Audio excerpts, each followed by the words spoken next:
Bonjour Lucas Chancel. Bonjour. Alors vous êtes le coordinateur général de ce rapport sur les inégalités mondiales publié au Seuil.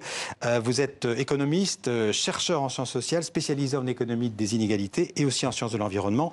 Alors ce rapport, vous le dites au début du bouquin, c'est un énorme travail collectif de plusieurs dizaines de chercheurs. Même plus d'une centaine de chercheurs partout dans le monde. Ouais. Et tous ces chiffres en fait, que vous avez collectés, toutes ces données sont disponibles sur le site wid.world. C'est un site que vous avez conçu pour diffuser le plus largement possible ces données. Absolument. Alors si je peux me permettre pour commencer, il faut peut-être rappeler qu'en 2015, tous les gouvernements se sont mis d'accord, donc sous l'égide de l'ONU, pour réduire les inégalités à l'intérieur des pays. C'est une première. Avant ça, on s'intéressait surtout au niveau onusien à la réduction de la pauvreté. Et en 2015, les gouvernements se disent, mais en fait, pour réduire la pauvreté, il faut aussi réduire les inégalités parce que tout ça est connecté. Et puis on ne peut pas vivre dans des sociétés où en fait il y a une petite élite qui a complètement décroché par rapport au reste de la population. Le problème, c'est qu'aujourd'hui, on le voit bien, les gouvernements ne mettent pas en place les politiques nécessaires pour réduire ces inégalités. Et pourquoi? La première étape de tout ça, c'est de bien mesurer les inégalités. En fait, les gouvernements ne sont pas sérieux dans cette mesure des inégalités. C'est pour ça qu'une centaine de chercheurs s'est emparé de ce sujet.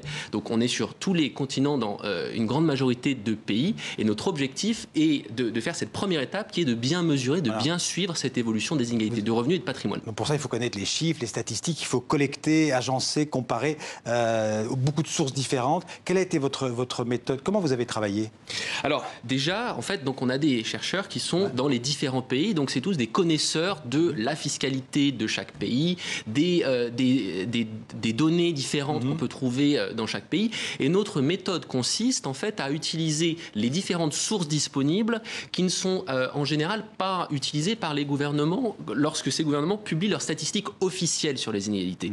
Et la plupart du temps, les statistiques officielles mesurent assez mal ce qui se passe au sommet de la pyramide sociale. Or, problème, c'est là que l'action se passe depuis 30 ans. Quand on parle d'inégalité, Lucas Chancel, il y a les inégalités de revenus et les inégalités de patrimoine. Alors, parlons d'abord des inégalités de revenus. Ces inégalités, elles augmentent partout dans le monde, on peut dire, mais pas à la même vitesse selon les régions. Absolument. C'est l'un des enseignements principaux de ce rapport. Les inégalités de revenus ont explosé en Amérique du Nord, elles ont explosé en Asie, donc pour des raisons différentes. En Asie, on sort d'une période de régulation très forte de l'économie, avec communisme en Chine, communisme en Russie, et sortie de ce communisme à partir du début des années ou de la fin des années 80 selon les pays. Aux États-Unis, c'est des politiques, un nouveau consensus politique pour moins de régulation étatique, moins de fiscalité progressive aux États-Unis. Donc on voit ces inégalités progresser partout. Dans certains pays, dans certaines régions, comme en Europe en particulier, les inégalités, elles, ont progressé, mais à un rythme beaucoup plus faible. L'Europe a davantage réussi à protéger les classes moyennes, les classes populaires, via des investissements plus forts dans l'accès à l'éducation gratuite, l'accès à la santé. On a un système de santé qui est, avec tous ces problèmes, toutes ces limites en France, mais qui est beaucoup plus moderne qu'aux États-Unis. Et donc l'Europe a réussi à préserver un degré de cohésion sociale plus fort que le reste du monde. Vous dites que là où les revenus sont les plus inégaux, c'est au Moyen-Orient et aux États-Unis. Alors absolument. En fait, bon, la Russie aussi n'a pas à rougir au niveau des inégalités si on regarde à l'extérieur. Mais ce qui est assez impressionnant ici, c'est que les États-Unis, qui est un pays qui se conçoit comme un pays de méritocratie, d'égalité républicaine, est en fait un pays qui a un niveau d'inégalité qui est aujourd'hui comparable à celui de la Russie. Alors c'est pas encore le Moyen-Orient qui est là, on est à un niveau extrême. Le problème, c'est que tous les pays du monde, aujourd'hui, on a l'impression qu'ils vont dans la direction, donc à des rythmes différents encore une fois, mais ils vont dans la direction de ces inégalités extrêmes qu'on observe au Moyen-Orient. Alors, il y a une date clé, si je ne me trompe pas, dans ce livre, une date qui revient très souvent, c'est 1980. C'est une année de bascule où on a l'impression qu'à partir de cette date, enfin les années qui ont suivi, les inégalités ont recommencé à croître un peu partout dans le monde, et en France aussi notamment.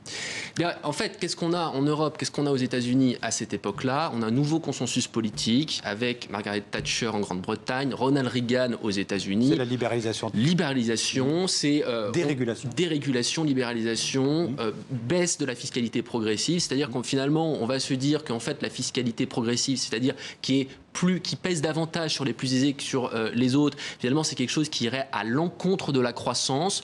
C'est aussi les chocs pétroliers des années 70, donc on veut continuer à faire de la croissance et pour ça on se dit bon il va falloir qu'on allège le fardeau sur les plus riches. Donc on fait ça. Et finalement, qu'est-ce qui se passe? Les plus riches vont se mettre à décrocher par rapport au reste de la population. Leur croissance, elle va continuer à avancer de manière très rapide, très forte. Le reste de la population, elle va stagner. Et surtout les classes moyennes, qui sont en fait les grandes perdantes de la globalisation. Alors, c'est ce qu'on observe, un cas extrême aux États-Unis, où la moitié du bas de la population, depuis 1980, n'a pas perçu 1% de croissance. Donc quasiment 0% de croissance pour la moitié du bas de la population aux États-Unis entre 80 le 1% plus haut. Et le 1% plus haut, lui, il a cru à 200%. Donc en Europe, si on regarde les chiffres, c'est quand même intéressant. Il ne faut pas trop en donner parce que sinon c'est un peu sec. Mais en Europe, les 1% du haut, eux, ils ont cru depuis 80 à 70%. Les 50% du bas à 35%. Donc on voit quand même bien la différence ici avec les États-Unis. Différence qui peut quand même en partie nous aider à comprendre pourquoi on a des résultats politiques tels qu'ils ont été aux États-Unis il y a 1 an et demi. Et peut-être aussi nous permettre de comprendre aussi des résultats comme le Brexit en Angleterre où les inégalités ont augmenté en Angleterre plus vite qu'en Europe continentale. Alors que le paradoxe, c'est que Trump n'est probablement pas le président des classes moyennes. Alors, il s'est présenté comme tel, mais effectivement, dans ses politiques mises en œuvre, c'est effectivement une fuite en avant vers une explosion encore plus forte des inégalités qu'on observe depuis 1980. Alors on est sur TV5 Monde, un mot sur les inégalités en Afrique. Il y a peu de données en fait disponibles, mis à part l'Afrique du Sud, mais pour le reste c'est encore un peu le brouillard. Alors effectivement, le premier point que je faisais en introduction, c'était le fait que les gouvernements ne sont pas sérieux dans cette lutte contre les inégalités. Et la première étape de ce sérieux, c'est de bien mesurer ces inégalités. Effectivement, l'Afrique est encore une région du monde où on a encore du mal à les suivre, à les mesurer. Donc là, on est vraiment en train, avec des chercheurs africains, d'avancer sur la production, la collecte, l'analyse de ces données. Donc on espère d'ici quelques mois de pouvoir revenir ici et vous parler davantage des inégalités en Afrique. Ce qu'on sait, c'est qu'elles sont à un niveau très élevé et qu'elles augmentent aussi depuis les années 80-90 dans nombre de pays. Alors je parlais des revenus et du patrimoine. Il y a aussi une croissance des inégalités sur le patrimoine. Et là, la distinction, à nouveau, si j'ai bien lu votre livre, qui est importante à faire, c'est entre patrimoine privé et patrimoine public. Et là, on voit que les patrimoines public diminue et que le patrimoine privé augmente. Et on peut même vous parlez vous-même d'effondrement de la richesse publique. Et ça, c'est assez grave. Alors, c'est un autre fait économique fondamental de ces 30 dernières années qui est souvent un petit peu laissé de côté et finalement pas étudié, pas discuté à la mesure de ce que cet enjeu représente, de son importance. Donc, qu'est-ce qu'on observe dans les pays riches comme dans les pays émergents? C'est un effondrement de la richesse publique. La richesse publique, c'est quoi? C'est les routes, les hôpitaux, les écoles, les infrastructures, donc de transport qui sont détenus par la richesse, par la puissance publique, par l'État. On voit que la part de ce patrimoine-là, de cette richesse-là, s'effondre. Donc en Europe, comme aux États-Unis, dans les années fin des années 70, on était à peu près à 1/3 de cette richesse-là dans la richesse totale. Et aujourd'hui, on est à proche de zéro. Alors que le patrimoine privé, lui, ne sait... Et le patrimoine privé, lui, a progressé de manière extrêmement rapide dans toutes ces régions du monde. Ce qui veut dire, par exemple, que la crise de 2008, en fait, elle a accru les inégalités, et en particulier en faveur des plus riches. Absolument. En fait, la crise de 2008, on voit une petite baisse en fait des inégalités dans les quelques années qui suivent la crise. Donc là, voilà, c'est des individus extrêmement aisés qui voient leurs actions s'effondrer. Mais en fait, très vite, on va revenir sur les tendances qu'on observait avant. Et pourquoi est-ce que c'est important cette question de la richesse publique? Parce que les États, si, encore une fois, ils veulent être sérieux dans cette réduction des inégalités, ils ont besoin d'investir dans l'éducation, dans la santé, dans les infrastructures de transport, dans la lutte contre la crise écologique qui, elle, va aussi créer de nouvelles formes d'inégalités. Or, les États ne peuvent pas le faire si la richesse publique est proche de zéro aujourd'hui. Pour réduire ces inégalités et pour investir dans ce que vous venez de dire, il faut probablement toucher à la fiscalité. Et là, c'est aussi la fin de votre livre, c'est-à-dire les solutions. Comment faire pour lutter contre ces inégalités? Il faut toucher à la fiscalité. Alors absolument. Certains hommes politiques, hommes ou femmes politiques, vont dire finalement pour rehausser la richesse publique, il faut lutter contre la dette. C'est une manière de finalement rehausser la position nette des États. Dans la plupart des pays. Voilà, c'est ce qui se passe. C'est pas suffisant.